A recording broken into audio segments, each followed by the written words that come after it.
Think of a time when you experienced a conversation that left you with a new perspective, or perhaps an inquiry, or you might have felt that something has shifted in you after that conversation. Maybe it helped you gain a new level of clarity, or moved you to take action. That was a coaching conversation.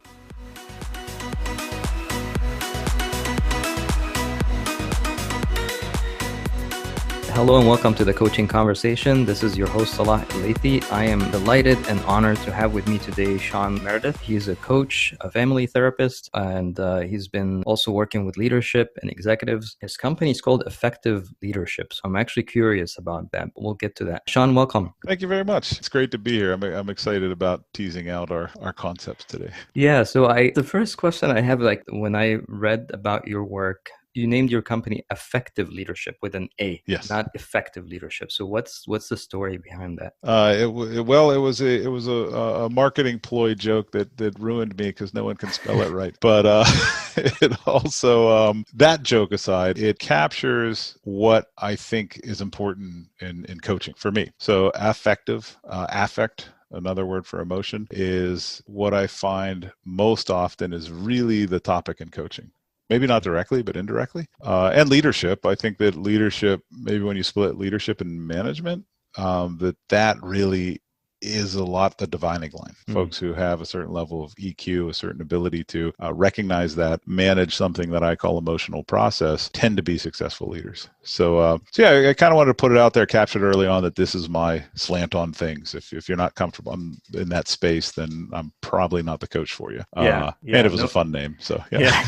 Yeah, it does reflect, I didn't connect the dots initially, but I think what you said makes sense about there's some sort of affection in leadership. If you need to care about your people and you need to care about yourself to grow and understand yourself better. So how did you become a coach, or what's your story, your journey? Yeah, it's a very crooked line. So I started out of college with a wonderful nepotism career as a financial planner. So it's kind of what the family did.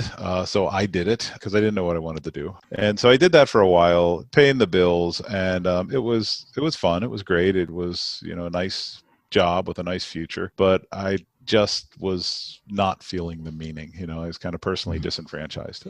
So as any smart 23-year-old would do, I decided a good solution to my problem was to get into a degree in existential philosophy. So, I went and did that for a while. It was a silly thing, but it was perfect in the moment. It was an expensive lesson, but it was a great one. And so I studied a lot of the existential philosophers are really a fancy word for just trying to say what does it mean to be human? What are we about? How do we function? That sort of stuff. And so here I was, financial planning experience, existential philosophy degree. Again, the least marketable person in the world. I'm hearing a theme here. And I ended up applying to about 300 jobs. So locally, I just started faxing out resumes to places on a wing and a prayer. And I landed at a place locally, a nonprofit did this ecosystemic family therapy stuff. I said yes because I needed a job. So I had no idea what I was getting into, and it was just amazing. We did family therapy in the living room with everyone at once. So it was very similar to sports refereeing. You would kind of ask the family, what do you wish you looked like? They would tell you, and you'd say, be careful what you wish for. And then we would really hands-on do it. We were there 3-4 days a week. We'd come into homes for an hour or two and really restructure these families. So ended up, long story short, ended up rising the ladder, got on the leadership team, on the executive team in that company. And again, I just wasn't feeling the passion. I was good at the job. I did it well, but I was just not feeling it. So I went and got a coaching certificate because I was running into coaches at conferences, mental health conferences. There'd be an executive coach there or a life coach or something. Got it, started working on the side, and then just hit that wonderful critical mass where I'm like, whoa, I can do this full time. And so I ended up quitting the day job. I would say I started coaching around 2013. I think it was probably 2007 or 8 that I went coaching full time. That's a really interesting journey. I haven't talked to anyone or spoken to anyone on this podcast that says, "Oh, we knew exactly what we wanted," and and we from the time that we got out of school or when we were 4 years old, we knew exactly what we wanted. Very few people say that, but yeah, it's interesting interesting that I started also in accounting or some sort of financial realm. And Okay. I did the coaching, my professional coaching program through Coactive Training Institute. Okay. And one of the very first thing that usually people ask when I introduce myself or reach out to them to experience the coaching is they ask me, okay, is this therapy? What's the difference? So since I have an expert in both domains here, I want to get your view on what's the difference between those two things. This is such a great question because I get asked it a lot. I would even throw in there that we're always asked the training, consulting, coaching, mentorship, therapy, all these things. Here's one way I'm answering it right now. This is always evolving. I think that coaching and therapy are very similar because you're didactic, so it's you and another person in a room talking. It's intimate, it's confidential. It usually is all inclusive, so meaning you're kind of going everywhere with your members. I think the difference for me is when I was a therapist, you'd start at the same place. So a therapist and a first coaching session, a first therapy session may feel similar. I think then as a therapist, you go into someone's past to help them make sense of their current behavior. So this is why I do the things I do. This is an understanding of it. You may give a diagnosis to help pinpoint it. I think coaches go into your ideal future and help you find that path. So I think they kind of start at the same place and go different ways. One goes backwards, one goes forward. The other thing is I think that I give sort of an analogy that mental health therapy a lot of times is like physical therapy. Maybe there was an injury. Maybe there was a certain thing that is inhibiting you, and a physical therapist kind of gets you. I hurt my shoulder once. They get you from injury to baseline.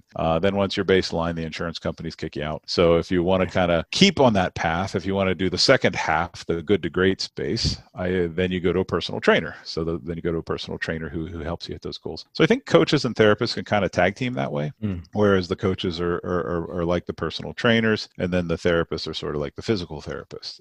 The line's always blurred. I mean, I think it's very blurry, but that's how I say it to members to help them understand what we'll be doing in the space. I like this analogy. Therapists maybe focus on the past and get you to that baseline, like you said, and then coach can help you move forward and look at your ideal future. I started to look into this idea of positive psychology by Martin Seligman. Yeah. And he gives this metaphor of prepping the soil, but you haven't planted the seeds. So getting to that baseline is like prepping the soil. Yeah. But then you don't okay, you got rid of what you don't want. Now what? So have you had a time where you realized that working with this client that, okay, this is more therapy than coaching? And is there some sort of signs to... Yeah, that's a real hard question, honestly, because, for a lot of reasons. One, because there's the incentive of the work. If you're working with someone, you have a relationship, it's hard to outsource. They may not want to be outsourced, especially with my background, because I'm comfortable in that space. I think the other issue is finding that line. You mentioned positive psychology. I have a soapbox I'll try to only stand on for 1 second.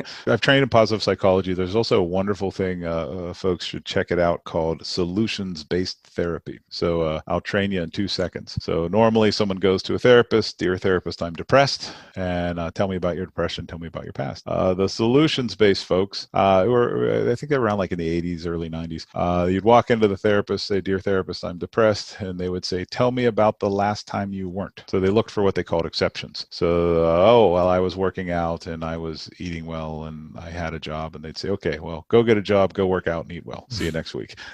So I think they were sort of like the grandfathers of coaching in some way, and the positive psychology. Well, I think what people miss is positive psychology. That word positive is a scientific positive. So I don't know if you heard the old joke. Good news, I got my COVID test back. It was positive. So we get confused about that word. It's not a smiley emoji. So the positive psychologists were trying to look for what strengths exist. What is there we can build on. I used to do psychological assessments, and you'd walk in and I'd say, where does it hurt? What are you terrible at? What have you been critiqued by? Tell me all your trauma. Tell me everything bad that happened to you. Tell me everything you hate. Okay, nice meeting you. And then someone at some point said, maybe we should ask people what they're good at. I used to do this with parents. They'd come in and they'd be ready to give me the litany of the kid. And then I'd say, good story.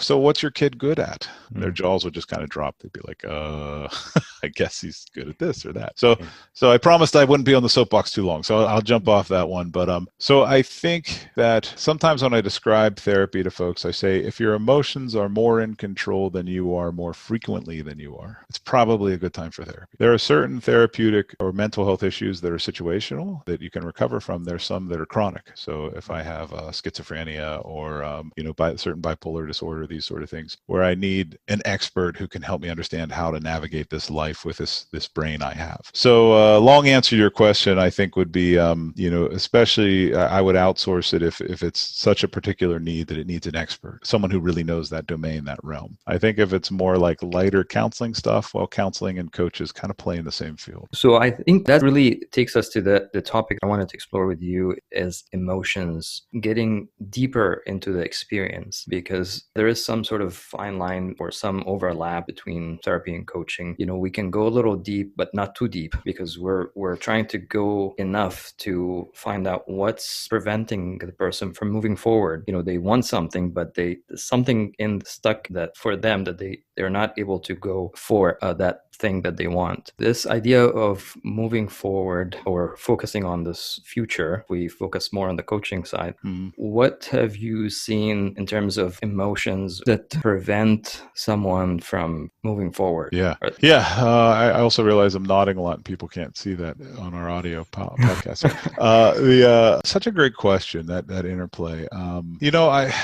I think what we're doing right now in the mental health world, this is going to sound bad at first, but what I think we're doing now in the mental health world is going to be similar to when we look at these pictures of doctors like putting leeches on everybody. It is such a new field, that really some people say it started with Freud. There's some other arguments of other people, but wherever you pick it, the field itself is only a couple hundred years old, maybe less. Thinking about emotions, Freud's an interesting character. He was a medical doctor. He was one of the first medical doctor who bothered to ask their patients, his women patients, his hysteric patients, about their history. He was kind of one of the only people doing that. So he started the talk therapy. I think in coaching, well, let me say one more thing. We are always already in emotion. This is the thing that I think most people miss, that I don't see talked about a lot. I actually have a bit of a beef, and sorry if this picks fights, but I think the term emotional intelligence is an oxymoron, because intelligence is a function of the frontal lobe. Thought, cognition is a function of the frontal lobe, and emotion is a function of the limbic system. They're different systems, and they aren't on at the same time. I think the way we set up mental health makes it almost seem like these quote unquote mentally ill people have a limbic system and everyone else doesn't. We don't talk about emotions when I'm not in a therapy session. That's why I said earlier that when our emotions are more in control than we are, we need to get in that driver's seat. We need to put emotions in the passenger seat. That's a lot of the work of therapy. Most of my clients, I'm always working with emotion all the time. I think emotion is sort of the remnants of our instinctual system. I think that it's our animal instinctual system. It's wisdom. There's huge wisdom in emotion. Problem is, it's a blunt instrument. It doesn't really tell us what it just, it's good, bad, ooh, icky, more, please. So I think that I usually spend a lot of time with new coachees just getting them in tune with the fact that they have emotion, that it's like ambient room temperature. It's always there. You can always do an emotional check. I might be a 1 out of 10, but I have emotion all the time. I know that I'm not totally answering your question, but here's a tidbit that I like to use. Can I give you my demonstration that thoughts and feelings are different? Yeah, absolutely. So here's my demonstration, trying to prove my emotional intelligence is an oxymoron. Think of a pink car. Tell me when you got it. Yeah. Okay. Think of a purple cloud. Tell me when you got it. Yeah, almost instantly. Almost instantly. Become elated. Yeah. Become depressed. We don't control that. It happens to us. It's like ambient temperature. Yeah. We're experiencing emotions is a very complex way of our brain registering existence in the world, and I won't go too into that. So we're so sloppy with those words. We say I'm feeling angry, or then we say I think I'm angry. Well, am I think I'm angry, or am I feeling I'm angry, or I feel that's a good plan. No, I think that's a good plan. I'm using my frontal lobe now. So a lot of the education I find just on that, getting a member to realize what system they're in, helps with a lot of that stuckness. This is a good way to explore it, the idea of how emotions and intelligence, or emotional intelligence, is sort of an oxymoron, because there's two different parts involved. And it's interesting because I like the term emotional literacy, like, how to express emotions and use the words in a way that describe, something. We will also have like this idea of like emotions are like we only have like certain range, very, very little range, like sad, happy, excited, anxious. There's not a whole lot of vocabulary that we use Good, when we bad. describe good, bad. More or less. Yeah. So has that been something that when you work with someone or a client or a coachee is to figure out to label the right emotion? Is it important to Yes, label that? huge. Actually, I don't know if you want to do this. It might be a fun thing to do. I have this sheet. I could give it to you, and you could give it to people if they want to email you or exchange an email for you. Maybe you could put it somewhere. But Yeah, I can put it in the notes when. Sure, yeah, we can throw in the notes. Yeah, It's just it's a PDF, and what it is it's a 2-side document to develop emotional literacy. It's a word bank. Page 1 is good, page 2 is bad, and then there's these subdivisions. And what I'll do is I'll actually share it with a member in coaching, and sometimes I'll just get them to nuance that emotion word. So can you get a little? I feel good. Okay, well look at this sheet. Do you feel elated? Do you feel comfortable? Do you feel secure? Do you feel content? Do you feel thrilled? How do you feel? I was thinking this. I was chasing my 5-year-old up the stairs pretending I was a monster, and he's laughing and running and laughing and running, and he gets to the top of the stairs and he goes, Dad, I don't know if I like that. I don't know if I want you to do that. And I said, well, Isaac, you kept telling me to do it on the stairs. And he said, I feel excited and scared. And it was so beautiful that moment. I said, oh, the word for that, son, is thrilled. It's thrilling. You feel thrilled right now. And he was like, it was this new emotion. And having young kiddos, you get to watch them kind of find these new emotions. And I try this with my kids. So I love they make these mashups. They're like, Dad, I feel sad, happy, and you're like, okay, let's explore that. What does that mean, sad, happy? And they're talking about nostalgia. I miss our old house, or I miss these old toys. So yeah, I think that what that is it's bringing this phenomenological experience of the limbic system doing its thing into cognition. Now that's where the intelligence comes in. So if I can bring sort of this experience into my cognition, if I can name it, I can now talk about it. I can influence it. I can manage it. So huge. Yeah, I love that emotional literacy stuff. You're getting me too excited on all these soapboxes. It's important because people use more logic when they go into work, and then when they are at home, they experience emotions, and maybe it's different. Now with the whole pandemic and COVID and people staying home, there's no separation anymore. So you're experiencing everything. Yeah, exactly. Yeah, well, I think what I find. I'd be curious if you find this too. I call it often with my corporate clients, my executives, I find them having their emotional process masquerade as thinking. They think they're thinking. Right now, a lot of my businesses they're getting anxious because here we are at the end of 2020, and they realize that everybody just took a mulligan this year, and they're starting to look at the sheets. And so all these emails are coming out from CEOs. We are back to business as usual. Everyone, we need to get in the office. And everybody's getting so nervous about these emails. And I would say that those are examples of emotion masquerading as thinking. These CEOs think they're sending this thoughtful email, but they're really saying, I'm so freaking scared. I'm looking at all this data. Oh my God, we're going out of business. Please come back to work. Help me feel secure. So I think that we have to become so mindful of when we're in an emotional process versus a thinking process. Yeah. Because at work, we always pretend emotions aren't there. But like I said, it's like ambient room temperature. It's always there. It's there, and people can feel it. Or it affects us. It affects us, right? Yeah. That's why affect is such a beautiful word for emotion. It affects us. That's a good connection. And when it affects us, then we don't bring our whole self. We don't feel that we're showing up. Yeah, I just heard your kids yell, and I got nervous. I was like, oh my God, we're on a podcast, and the kids' sound came in. We're supposed to be professionals. Yeah, I got affected just there. Yeah, that's constantly happening. Like you're always like, okay, I'm in this middle of the workday, but now I have to also like figure out what I can let in and filter out. Oh yeah, because the earth is going to stop spinning if my coworkers see my dog. It's like exactly. Fear. Yeah. So I think what you're bringing up a really good point about this idea of emotions masquerading as thinking, and people can sense what's beneath that thinking. You may think, or the CEO might think, that I'm looking out for everyone. Let's come back and all that stuff. But at the same time, like you said, there's a fear emotion that everyone can sense, but no one is willing to say anything.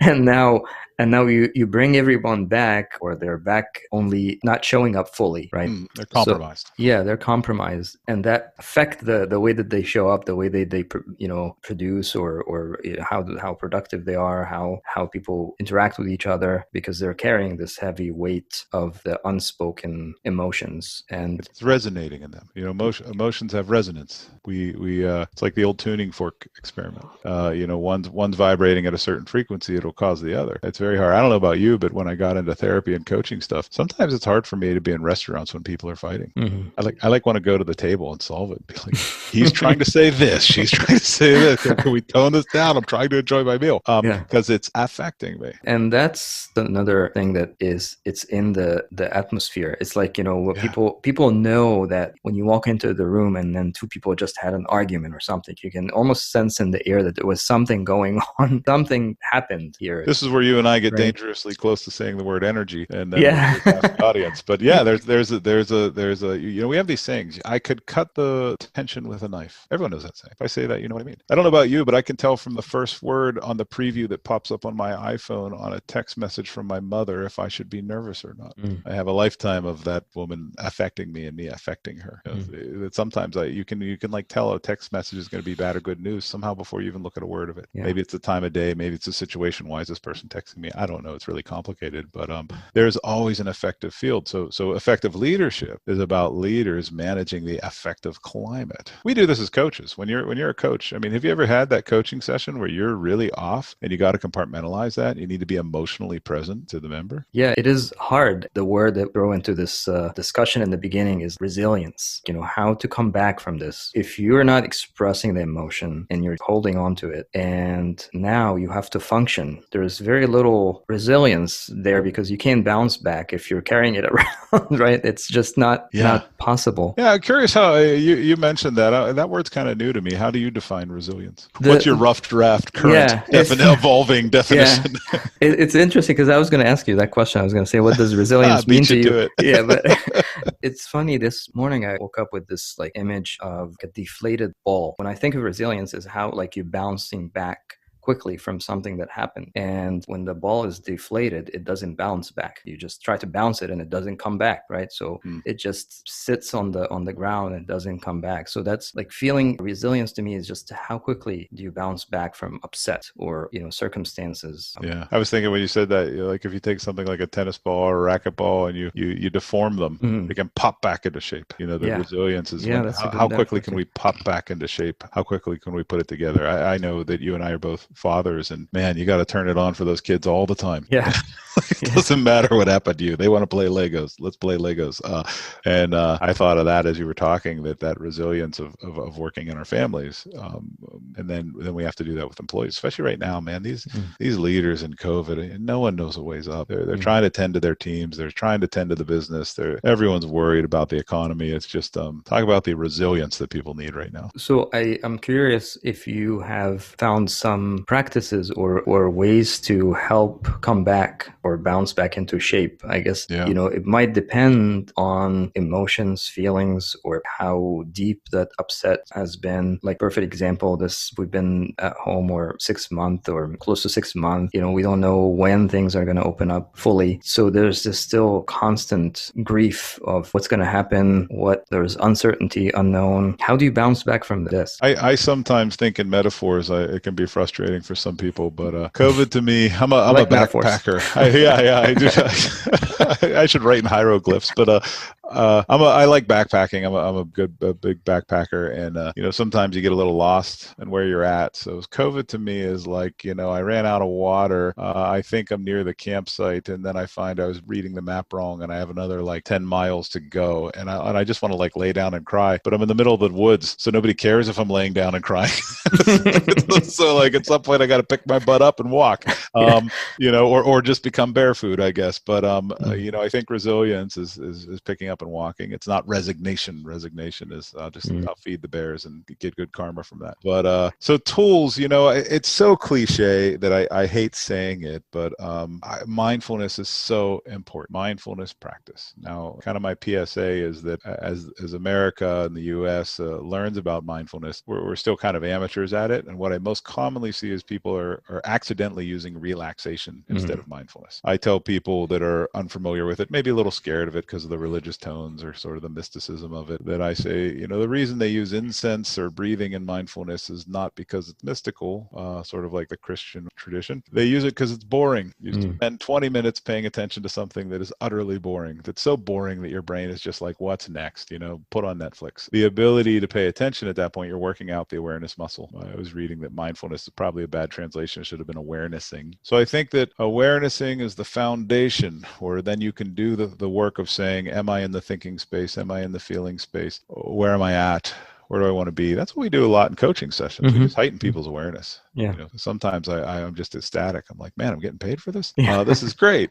But it's so valuable. We don't do that. So I think that mindfulness it allows you to catch it. Once you catch it, let me go back to my ambient room temperature. So right now you have a room temperature. Would you say you're great, a little hot, or a little cold? Great. Okay, you're great. If you were a little hot, you could turn on a fan. If you were a little cold, you could throw on a blanket or a shirt. We kind of influence it externally. Now, the first thing was the awareness. Where am I at, and how do I influence it? So I think with our emotions, when we're really kind of beaten up, when we need that ball to refill or bounce back, I think that we influence it externally. This is where I like how people are using this word hygiene, emotional hygiene. Sometimes I'm just consuming these trashy Netflix shows about death and mayhem, and I'm listening to bad music, and I'm eating bad food, and I'm hearing people complain to me all day long, and that's terrible hygiene. Yeah.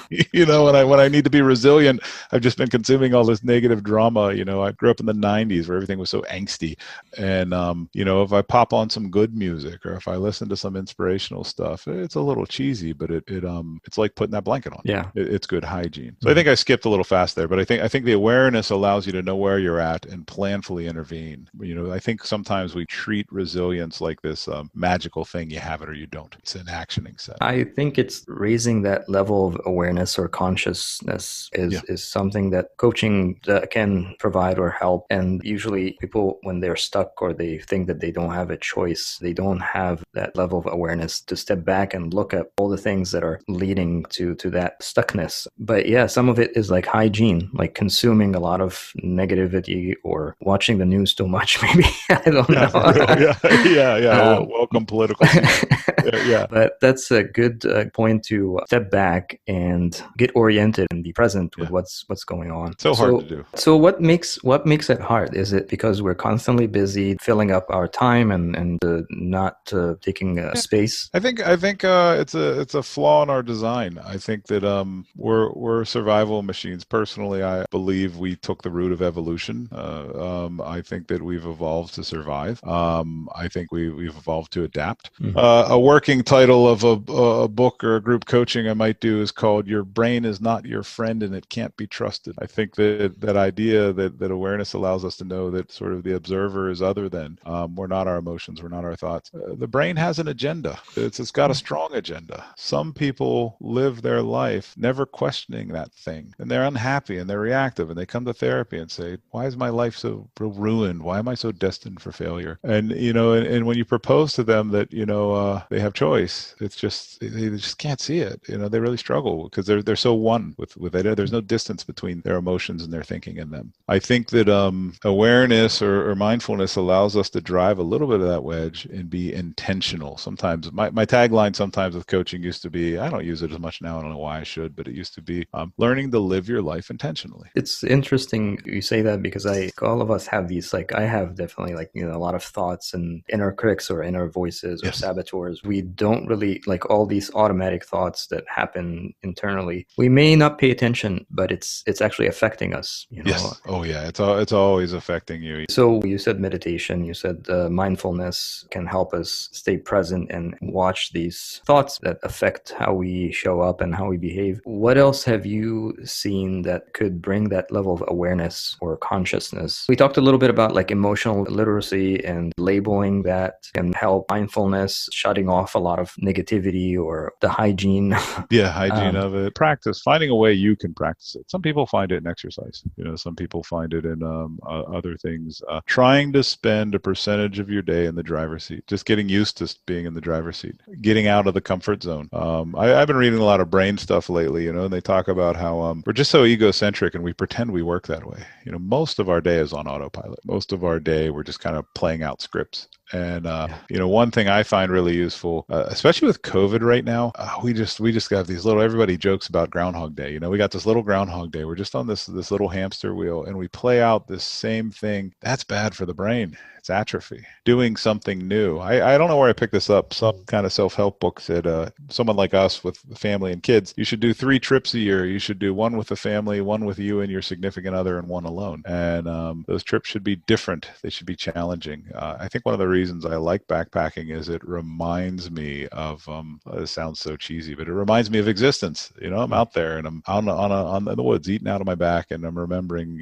this is life. This is what it is, whether I like it or not. And then we come back to society and all this artifice we put on it. I don't know, that was a little esoteric. Sorry, I went there, but I think it's what I was getting at is that getting out of our comfort zone, again, kind of a cheesy thing that coaches always say, but it's so important. Doing something different, anything different, eating different foods, going to different places, walking in different directions. I mean, who walks anymore? Go walk around your neighborhood. 3 houses down, no one knows what's happening over there. I don't ever go there. I think that practices that brain elasticity. It kind of shakes it up a little bit. It gives us the opportunity to intervene on our brain, intervene on ourselves. I think of this metaphor of like someone who's in sleep, and there's a lot of things that are running in the background, like automatic, and then they can't really do anything about it unless they wake up. Then yeah, it's just like, after they wake up, then they can gain the consciousness back, and then now they can maybe take action or do something. You gain power. Yeah. You gain ability. I think my wife is a specialty therapist. She works in OCD and anxiety, and she has this beautiful phrase with her clients. She teaches them to boss their brain back. So like, my anxious brain wants to worry about this right now. Boss it back, she tells them. We use it with our kiddos. It works great. I thought of one thing when you were saying that. So when the sleeper wakes up, well, then you have freedom. Okay, what do you do with that freedom? What do you do with that ability? That's where then I think it's useful with a coach or something to do like values exercises. What is the life I want to live? What do I even like? What sort of things do I want to do? I don't know about you, but I coach these really successful people who've just been on autopilot, in their 50s and 60s, and they're making great money and driving the sports car. And they're like, I've never lived a day in my life. I don't know who I am. I don't know what I'm going to do with retirement. I don't even know what I like. I've just been kind of following the script. So I think the values can help you do something with that ability if you can gain it. I love this so much, this idea of talking back to your brain. It's not until we start to talk back and say, what's happening in there? Like, what's going on, that we start... Why do you want me to eat the 16th donut, brain? Why do you think this is a good idea? Yeah, question, what's causing the behavior? Like, I'm thought something, there's no, like, even a pause from what we're thinking and what we're doing sometimes. And it helps to just question or talk back to the brain. It's a little weird when you say it that way, but it really is, that I think that you can double check that you're living in accordance with your values. You're just not on some script, that you're not just acting out some psychodrama. The brain's always taking cognitive shortcuts. I mean, really, this is way deeper than we need to go into right now, but as we talk about issues of race and ethnicity and all of this stuff, prejudice is a cognitive shortcut. This is one of the reasons the brain can't be trusted or left to its own devices. It doesn't do well. It's just, it's tribal. It's primitive. I started to learn more about unconscious bias and started to think, okay, it's almost like you said, it's a script. It's a program that is running that we have not really questioned or realized that maybe we need to update that program. Or interrupted it, Or interrupt it, yeah. I don't know about you, but I see this myth all the time. People come to coaching and they think that they're going to become super people. I'll never experience stress again. I'll never be indecisive again. I'll know what I'm doing. I had this coach, she worked with me for years, and she came in and said, I guess this has been an utter failure. I thought we were doing so good in coaching. And I said, why? She said, well, I got nervous in a meeting. It's like, what? Wait, what? What's the assumption here that you'll never experience this? So I say it this way. This is another one of my things that I like to say to clients and members. It's not about what you do in this world. It's about what you do about about what you do. So it's about that double check. Sometimes those biases come in. They're going to. Sometimes those automatic things come in. It's kind of like the anti-racist movement. Do you make an effort to wheel it back? Do you make an effort to change it after we do the things we do? Which is also why I think we need to not be so critical of the things we do. And this goes really deep. But even, oppressor and victim, we're all in this dance. We're all trying to figure it out. The quote that comes to me, like when you said this, like, in order to change, I have to accept myself first, and then I can change. Probably Jung, he did a lot of work on like the shadow self and, these parts of ourselves that they're ugly. We're back to this idea of emotions. Like if we don't acknowledge what's happening in there, then it just becomes this automatic thing, and we're never aware that's even happening to us. Yeah, I mean, how profound is that?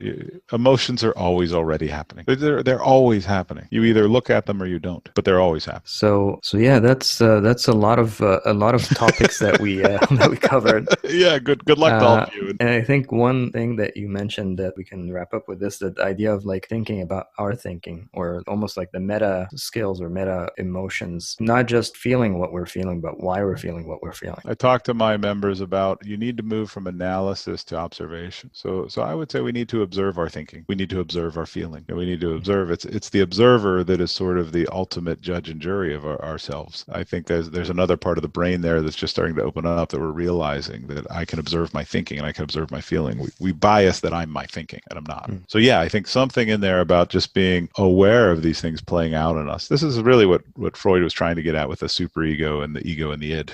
He's trying to kind of think through that process. So I do think, and I think I'm using that word correctly, I do think that we need to observe ourselves. And let me kind of take this out of the clouds. If I can observe myself, then I can say, is this what I want to be doing right now? Last night I was binging on some nonsense show, and the kids were asleep and I was asleep, and I haven't slept well in days, and I have this new wonderful Fitbit that tells me every day I don't sleep well. And all these wonderful corporate psychologists are tricking us. So the next show starts before the other one ends, and they do these great cliffhangers, and it's just so automatic to get sucked in. And so I observed what I'm doing, and I just asked, do I want to be doing this right now? And I was like, no, I don't. And this weird part of my brain was like, yes, I do. I love it more. And I was like, oh, who are you? Okay. And then I could decide what I wanted to do. Yeah. So observing and then deciding, choosing how to respond rather than just to go into keep the script running. Yeah. And isn't that what we're always trying to do as coaches? We're trying to help our members choose the life they want. Interrupt the script that they're telling themselves, or the story that they're telling themselves, and either edit, update, modify the script that has been running for maybe some time. So is there any resource that you can point us to explore emotional literacy? Yeah, sure. I think one, it would be cool if I'll get you that worksheet. Folks can check it out. It's a real simple exercise. You just look at this thing and name it in the moment. I really do like the work. There's a guy by the name of Murray Bowen who started a lot of systemic thinking. I think there's one woman, Roberta Gilbert, who took a lot of his work and made it more accessible. His work's kind of very heady. And so she wrote a book called Extraordinary Leadership, and a similar one called Extraordinary Relationship that I think is a very good sort of intro to thinking this way. I think another really what people should do is just get a fantastic coach like you or me, and then we can usher them through it. So then then they'll be good. Definitely a coach can help because they are trained in picking up on some of the things like emotions, or whether it's like you said earlier, like is it something I'm thinking that is actually emotion? It's not. Yeah. It's a feeling, not a thinking, but also just having some sort of a sounding board or someone that can stop the script, because it might take some practice or willpower, and that doesn't really happen alone. Like you need someone to help you through that. Which I think coming full circle is where coaches are different than training and consulting. We're coaching, right? Present tense verb, coaching. We're helping folks master that. So any final thoughts or comments before we wrap up?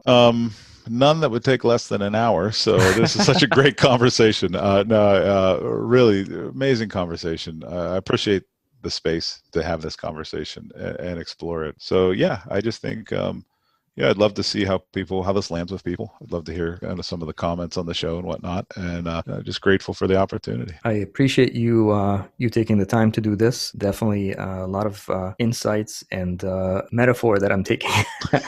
I feel affected by this conversation. There it is. and yeah, certainly I would love to have you back at some point, maybe explore some of the topics that we talked about and we didn't get an opportunity to go more into it. Yeah, that'd be great. Thank you again, Shawn. I appreciate it, and looking forward to having you again. Wonderful. I'd love to do it. Hey, thank you for listening. I hope this conversation gave you something to think about or take action on. Remember, take action and get clarity, then repeat.